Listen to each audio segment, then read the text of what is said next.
அஸ்ஸலாமு அலைக்கும் வரஹ்மத்துல்லாஹி வபரகாத்துஹு. இன்ஷா அல்லாஹ் இன்னைக்கு நம்ம மண்ணறையில் விசாரணை செய்பவர்களை பற்றி பார்க்கலாம். ஒரு அடியானுடைய உடலை கபர்ல அடக்கம் செஞ்சுட்டு அவருடைய தோழர்கள் திரும்பும் போது அவங்களுடைய செருப்புடைய ஓசையை அந்த மையம் கேட்குமா. அப்போ அந்த நேரத்துல 2 வானவர்கள் அந்த மையத்தை எழுப்பி உட்கார வைத்து முஹம்மது அப்படிங்கிற மனிதரை பற்றி நீ என்ன நினைச்சிட்டு இருக்க அப்படின்னு கேட்பாங்களாம்.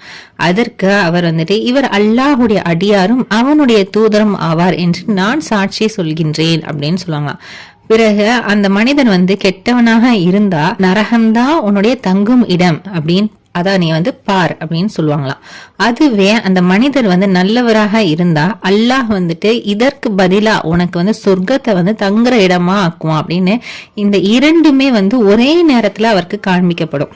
இதுவே நிராகரிப்பவர்களாகவோ இல்ல நயவஞ்சகர்களாகவோ இருந்தா இந்த கேள்வி கேட்கப்பட்டதுமே எனக்கு தெரியாது, மக்கள் இவரை பத்தி ஏதோ சொல்லிட்டு இருந்தாங்க, அதை நானும் சொல்லிட்டு இருந்தேன், மத்தபடி எனக்கு இவரை பத்தி எதுவுமே தெரியாது அப்படின்னு சொல்லுவாங்களாம். அப்ப அந்த மனிதர்கிட்ட வானவர்கள் சொல்லுவாங்களா, அப்போ நீ எதையுமே தெரிஞ்சுக்கணும்னு நினைக்கலையா, நீயாகவே எதுவும் அறிந்தது இல்லையா, நீயா எதுவுமே தெரிஞ்சுக்கணும்னு நினைக்கலையா, குர்ஆனை ஓதி விளக்கியதும் இல்லையா, அதாவது குர்ஆனை ஓதி அதுல என்ன போட்டிருக்கு அப்படிங்கறதையும் நீ தெரிஞ்சுக்கணும்னு நினைக்கலையா அப்படின்னு கேட்கப்படுமா.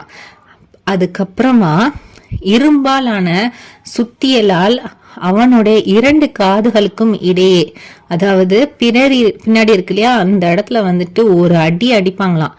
அப்போ மனிதர்கள் ஜின்களுக்கு மட்டும்தான் அந்த சத்தம் கேட்காதான், அந்த மையத்தை அழுற சத்தம் கேட்காதான். மற்ற எல்லாத்துக்குமே அவர் கத்துற அந்த கதறல் கேட்கும் அப்படின்னு நபி ஸல்லல்லாஹு அலைஹி வஸல்லம் அவர்கள் கூறியதாக அறிவிப்பவர் அனஸ் ரலியல்லாஹு அன்ஹு. நூல் புகாரில 138வது ஹதீஸாக இடம்பெற்றிருக்கு. மண்ணறையில ஒவ்வொரு மனிதனிடமும் உன்னுடைய இறைவன் யார், உன் மார்க்கம் என்ன, உன் நபி யார் அப்படின்னு மாணவர்கள் கேட்பாங்க. இறை மறுப்பாளர்கள் என்ன சொல்லுவாங்களா, எனக்கு எதுவுமே தெரியாது அப்படின்னு சொல்லுவாங்க. நயவஞ்சகன், அதாவது வெளியில முஸ்லீம் மாதிரியே காட்டிக்கிடுவான், ஆனா உள்ளுக்குள்ள இஸ்லாத்தை வெறுக்கக்கூடிய ஒரு மனிதனாக இருப்பான். இவனை பற்றி நம்ம திருக்குர்ஆன்லயே அல்லாஹ் தஆலா நயவஞ்சகனை பற்றி அல்லாஹ் சொல்லி இருக்கின்றான். இந்த மனிதன் என்ன சொல்லுவானா, மக்கள் ஏதோ அவரை பத்தி சொல்லிக்கிட்டு இருந்தாங்க, மத்தபடி எனக்கு அவரை பத்தி தெரியாது, அதைத்தான் நானும் சொல்லிக்கிட்டு இருந்தேன், மக்கள் ஏதோ சொல்லிக் கொண்டிருந்தார்கள், அதையே நானும் சொல்லிக் கொண்டு இருந்தேன் அப்படின்னு சொல்லுவாங்க. இவங்க 2 பேரை தான் வானவர்கள் தண்டனை கொடுப்பாங்களாம். முஃமின்களுக்கு கேள்வி கேட்கும் போது அவங்க சரியா அல்லாஹ் என்னுடைய இறைவன், இஸ்லாம் என் மார்க்கம், முஹம்மது என்னுடைய நபி அப்படின்னு பதில் அளிப்பாங்களாம். வானவர்கள் அவர்களை கண்ணியப்படுத்தி அவங்களுடைய மண்ணறைய விசாலமாக்குவாங்களாம். அதுல சொர்க்கத்துடைய நறுமணத்தையும் ஏற்படுத்துவாங்க. அவருக்கு சொர்க்கம் தான் அப்படிங்கிற ஒரு நற்செய்தியுமே அவங்க சொல்லுவாங்களாம். அது மட்டும் இல்லாம மறுமை நாள் வர வரைக்கும் நீங்க நிம்மதியா இந்த இடத்துல உறங்குங்க அப்படின்னு சொல்லுவாங்க என்று நபி ஸல்லல்லாஹு அலைஹி வஸல்லம் அவர்கள் இந்த ஹதீஸை சொல்லியிருக்காங்க.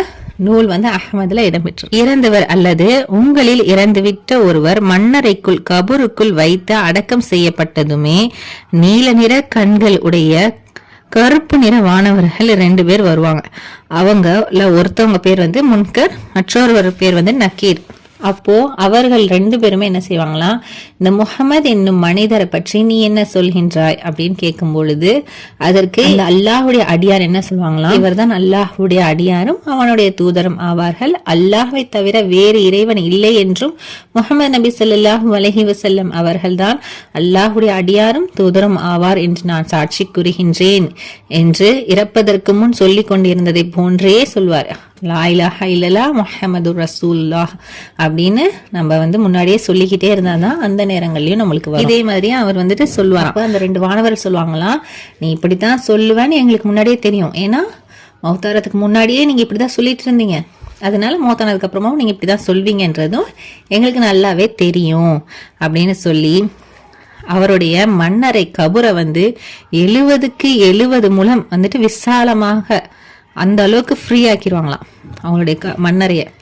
எப்பவுமே தொழுகையில அல்லாஹ்விடத்துல கேளுங்க, சக்ராத்துடைய நிலையில லா இலாஹ இல்லல்லாஹ் முஹம்மது ரசூலுல்லாஹ் என்று சொல்லக்கூடிய பாக்கியத்தையும் என்னுடைய மண்ணறையை விசாலமாகவும் வெளிச்சமாகவும் ஆக்கிவையா அல்லாஹ் அப்படின்னு அல்லாஹ் கிட்ட கேளுங்க.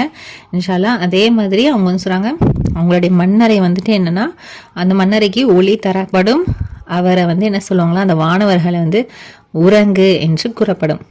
அப்பொழுது அந்த மனிதன் சொல்லுவாங்களாம், நான் என் வீட்டார்கிட்ட போய் இங்கே என்னென்ன நடந்துச்சோ அதெல்லாத்தையும் சொல்லிட்டு வரேன் அப்படின்னு சொல்லுவாங்களாம். நான் என் வீட்டாரை திரும்ப சென்று இங்கே நடந்ததை அவர்களுக்கு தெரிவிக்க விரும்புகின்றேன் அப்படின்னு சொல்லுவாங்களாம். அப்போ அந்த வானவர்கள் சொல்லுவாங்களாம், தம் வீட்டாரிலேயே தமக்கு மிகவும் நெருக்கமானவரை தவிர வேறு எவரும் எழுப்பப்பட மாட்டார்களோ அத்தகைய மணமகன் உறங்குவதை போன்று உறங்கு என்று கூறிவிடுவார்கள். அல்லாஹ் வந்து மறுமை நாள்ல எழுப்புற வரைக்கும் அந்த இடத்திலேயே அவர் வந்து உறங்கி கொண்டே இருப்பாராம். அதே மாதிரியே அதே சமயம் இறந்துவிட்ட அந்த மனிதன் நயவஞ்சகராக இருந்தா வானவர்கள் அந்த வினாக்களுக்கு வந்து அவங்க விடையளிக்காம மக்கள் வந்து இவரை பத்தி ஏதோ சொல்லிக்கிட்டு இருந்தாங்க, எனக்கு இதை பத்தி தெரியல, நீங்க கேட்குற கேள்விக்கு எதுக்குமே பதில் தெரியல அப்படின்னு சொல்லும்போது எனக்கு எந்த ஒரு உண்மையும் எனக்கு தெரியாது அப்படின்னு பதில் சொல்லுவாங்களாம். இதை கேட்டதுமே நீ இப்படித்தான் சொல்வா, நீ இவ்வாறு தான் சொல்வா என்பதை நாங்கள் அறிவோம். ஏன்னா நீ அந்த உலகத்திலே அப்படித்தானே சொல்லிட்டு இருந்த, அப்ப நீ வந்து இப்ப கேட்கும் போதும் அப்படித்தான் நீ சொல்லுவ, எங்களுக்கு தெரியும் அப்படின்னு சொல்லிட்டு அந்த வானவர்கள் சொல்லிட்டு இந்த பூமியை பார்த்து சொல்லுவாங்களாம், இவனை நெருக்கு அப்படின்னு சொல்லப்படுவான். அப்போ அந்த பூமி அவனை நெருக்குமா, அவனுடைய விலா எலும்புகள் வந்துட்டு அந்த இடமே மாறிடும், விலகி போய் இடம் மாறிக்கொள்ளும், அந்த அளவுக்கு வந்து அந்த பூமி அவனை வந்து நெருக்குமா.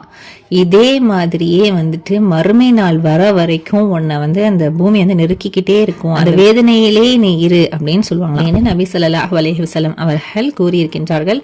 அறிவிப்பவர் அபூ ஹுரைரா ரலியல்லாஹு அன்ஹு. நூல் திருமதியில 991வது ஹதீஸாக இடம்பெற்றிருக்கு. மன்னரை வாழ்க்கை அப்படின்றது ஒரு வாழ்க்கை, அது வந்து ரொம்ப கடினமான வாழ்க்கை. அது வந்து அல்லாஹ் கிட்ட வந்து ஒவ்வொரு வாட்டியும் நம்ம தொழுகும் பொழுதும் மன்னரை வாழ்க்கை நம்மளுக்கு வந்துட்டு ரொம்ப விசாலமாகவும் வெளிச்சமாகவும் கேட்கும் கேள்விகளுக்கெல்லாம் பதில் கூறக்கூடியவராகவும் இருக்கணும் அப்படின்னு நிறைய துவா செய்யுங்க. எங்களுக்காகவும் துவா செய்யுங்க. இன்ஷா அல்லாஹ் அல்லாஹ் உங்களுக்கும் நமக்கும் இன்மை வாழ்க்கையும் மன்னரை வாழ்க்கையும் மறுமை வாழ்க்கையையும் வந்துட்டு சிறப்பாக்கி தருவானாக. ஆமீன் ஆமீன். அஸ்ஸலாமு அலைக்கும் வரஹ்மத்துல்லாஹி வபரகாத்துஹு.